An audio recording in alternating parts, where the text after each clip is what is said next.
Defense counsel opened their case here today in the first-degree murder trial of Kaylin Schlater, accused of strangling to death Tess Richey.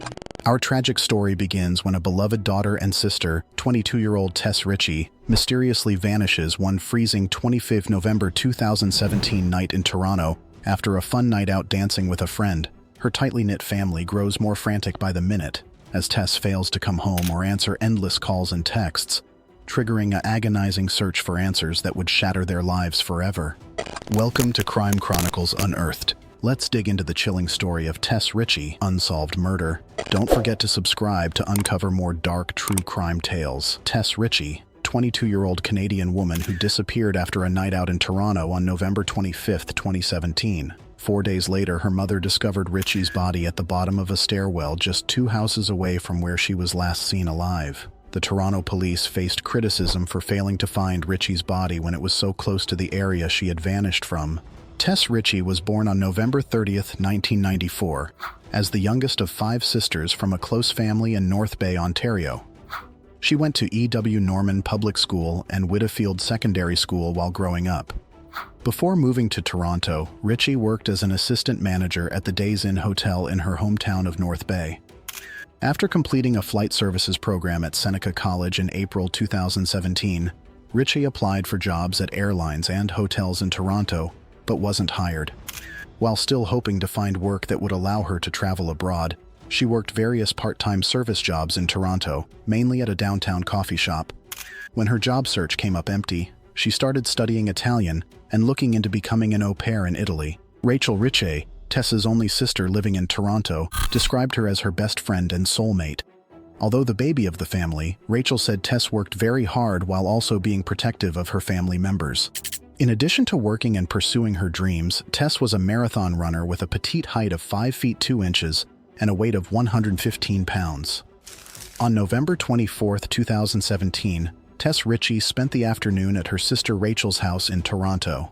That night around 11:30 p.m., Richey went to Cruise and Tango's bar on Church Street with a friend she hadn't seen in years who was visiting from their hometown. At the packed club, the pair consumed a lot of alcohol before leaving after 1:30 a.m. They walked 1 block north to Dundonald Street, where they stopped to talk to a woman on her porch and an unknown man. Around 4 a.m., Richey's friend had to abruptly leave to meet her boyfriend after getting his text. Richey's friend then took a streetcar from College Street to head home. The next morning, starting at 8:45 a.m., Rachel texted Richey, but she didn't reply. By that evening, Rachel realized the messages hadn't been delivered. Alarmed, she began calling hospitals and police to try to locate her sister. Tess Richey had connected her Uber account and Fitbit fitness tracker to accounts belonging to her mother, Christine. From these shared accounts, the family received data showing Tess took around 300 steps shortly after 3 a.m. the night she disappeared. They also saw notifications that Tess had called for an Uber ride at 4 a.m., which was then canceled. But it was unclear whether Tess or the driver canceled it. When a missing persons investigation was opened, it was incorrectly initiated by Toronto Police Service officers from Division 41, where Tess used to live, rather than Division 51, which covered the area she went missing from. On November 28th, Toronto police stated they had few leads about what happened to Tess and expressed growing concerns for her safety. On November 27th, Tess Richey's mother, Christine Hermiston, and other relatives drove 4 hours from North Bay to Toronto to search for Tess themselves. Over the next 2 days, they put up missing person posters, handed out flyers, asked people for any information, and organized group searches around Church and Wellesley, where she was last seen. In the afternoon of November 29th, Hermiston and a friend inspected a house under renovation just 2 doors down from the spot Tess vanished. Hermiston tragically discovered her daughter's body lying at the bottom a tight stairwell leading to a basement apartment. She described it as peering down into a grave. Around 4 p.m. on November 29th, officers from Division 51, the correct jurisdiction, were called in after Tess Richey's body was discovered. As there were no visible signs of trauma, and based on early evidence and witness statements, her death was not initially treated as suspicious. Police initially thought it was a tragic accident. However, a post-mortem examination done on December 1st found Tess died from neck compression, with those autopsy results showing it was not an accident. Her death was officially ruled a homicide by the medical examiner. On December 1st, after the medical examiner determined Tess Richey's death was a homicide from strangulation/neck compression, the case was transferred to the Toronto Police Homicide Squad. Police continued canvassing the Church Street area where Richey was last seen, looking for surveillance video evidence and potential witnesses. By December 3rd, investigators sought to identify a man spotted alone with Tess on Church Street shortly before she disappeared, believing he may have critical information about her death. At a December 8th news conference, Detective Sergeant Graham Gibson laid out the sequence of events.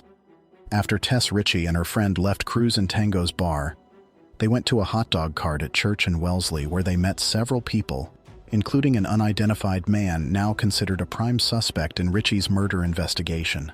After visiting the hot dog cart, Tess Richey, her friend, and this unknown man spoke with a couple on Dundonald Street for a while. Later, the three went their separate ways. Surveillance video showed Richey and the suspect walking north, entering an alley at 582 Church Street. They then went into a basement stairwell where Tess's body would be discovered days later. The footage showed only the unidentified man emerging from the stairwell by himself shortly after. In December, police released images from surveillance video showing the suspect with Tess Richey, seeking the public's help to identify him. In January 2018, with the man's identity still unknown, Richey's family continued circulating his photos themselves, hopeful that someone might recognize him. In late January 2018, CBC News interviewed Michelle Teepee, the woman who lived on Dundonald Street where Tess Richey stopped to talk that night.